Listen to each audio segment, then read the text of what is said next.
Shot that. Oh, I just started over again. God damn it. Okay, so I think this is video 3 or 4. I press my button to take a picture on this phone and I stopped the video, and now I'm retaking the video again. So we're back to 2,000 RPMs, and our high side is 348. So we got issues here because their trusted book on their specifications, I believe, is off. That is what I'm going to go by, because my low pressure is way too high. 23 psi at 2,000 RPMs. Let's go back and look at the book. And we're cooler.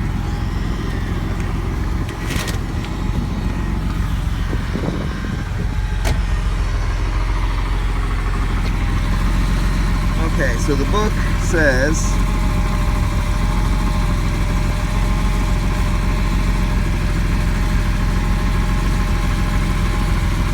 12 to 30 psi. 12 to 30 psi on the low side. 115 to 205 on the high side at 2,000 RPMs with the lid closed. So I'm not trusting, I'm definitely not trusting their refrigerant fill spec. I think I'm gonna drop, I'm gonna drop a little bit of the refrigerant out of this one, because this is really not sounding good. And this is a goddamn Porsche, and they should have the owner's manual with this vehicle. They give a lot of specs in these German car owner manuals. That's hot as hell. You can see my gauges. It's nice, and it's definitely cold coming all the way back here.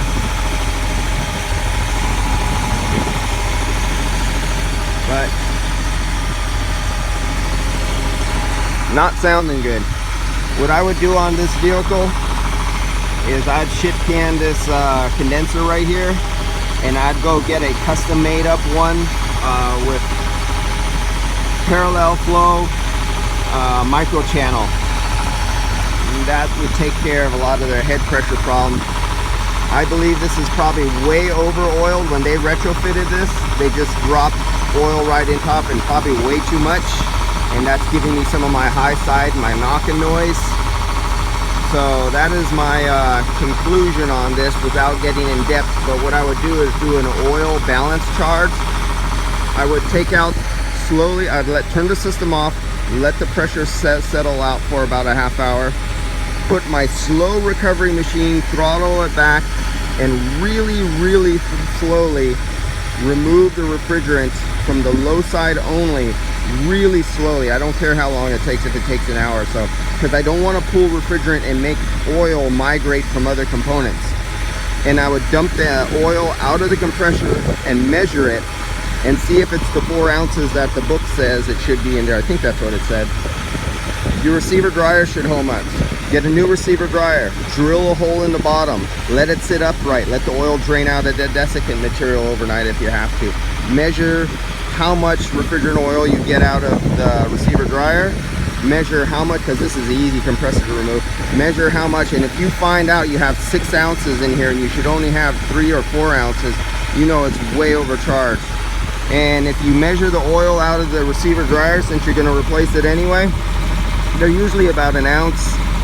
Receiver dryer, this one says less than a half ounce, 0.4.